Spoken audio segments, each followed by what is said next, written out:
In fact, I was appointed as Finance Secretary in April 2022 when the country was navigating through its worst economic crisis since independence in 1948. At the same time, Sri Lanka was facing severe difficulties. As you can see, there were a lot of structural weaknesses, long-standing structural weaknesses, which were sort of affecting the performance of the country. And there was some series of domestic policy missteps as well. And then there were some exogenous shocks. So culmination of these shocks was the crisis that occurred in 2022. So if you see the features of this, we had chronically low revenue to GDP ratio, which was around 8.3% of GDP, one of the lowest in the world at that time. And then the chronic fiscal deficits as well as the external deficits. So we had this current account as well as external current account deficits and also the huge high budget deficits at that time.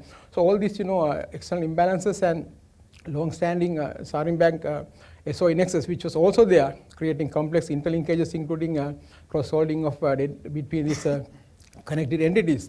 So there was a sovereign credit rating downgrade as well, and the country lost the capital market access, and then continued service debt amidst dwindling foreign exchange reserves. All these were, resulted the crisis, and eventually usable foreign exchange reserves dropped to a mere 24 million at that time. So as a result, we saw some, essential goods became scarce, as well as, there were 13-hour long power cuts, and country experienced the sovereign default for the first time in the history. So meanwhile, if you see the inflation, it was spiraled and peaking at about 70% at that time, and power rate doubles, and investor confidence was lost. In parallel, the trust in the government, public, as well as institutions, governance and economic management was being severely eroding at that time, with widespread public protest reflecting deep social and economic distress. In this context, our immediate priorities were very clear. We wanted to get rid of this and restore the macroeconomic stability and also restore the public trust and lay the groundwork for sustainable recovery. So restoring the trust was essential for both short-term recovery and also long-term sustainable growth.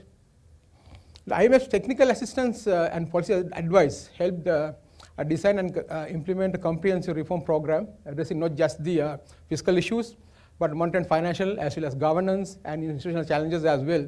So we initiated a comprehensive reform program anchored in debt restructuring, revenue-based fiscal consolidation, and institutional strengthening.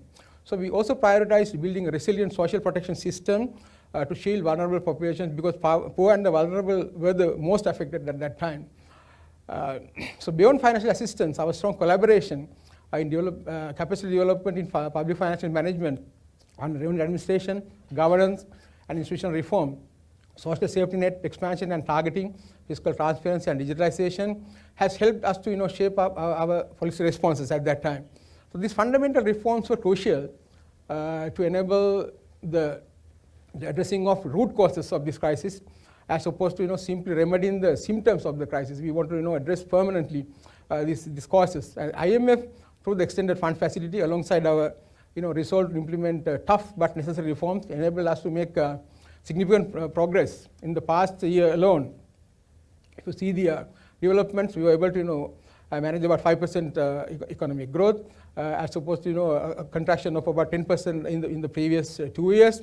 And then inflation has come down from around 70% in September 22 to a near zero by now. And our gross official reserves now exceed $6 billion US dollars. For the past 2 years, we have been able to maintain primary surpluses in our government, which is a sign of a commitment to particularly fiscal reforms. However, we fully recognize that this recovery is still fragile, and at the same time, continuous fiscal discipline, prudent macroeconomic management, and rebuilding both domestic and international confidence will be essential to ensure long-term stability. The above reforms have helped to resolve immediate fiscal challenges, and at the same time better equip the country to handle future crises, which is very important, and not only to address the crisis itself, but ensure that you have ability to face the future crises also, and also to restore the international as well as domestic confidence about the country.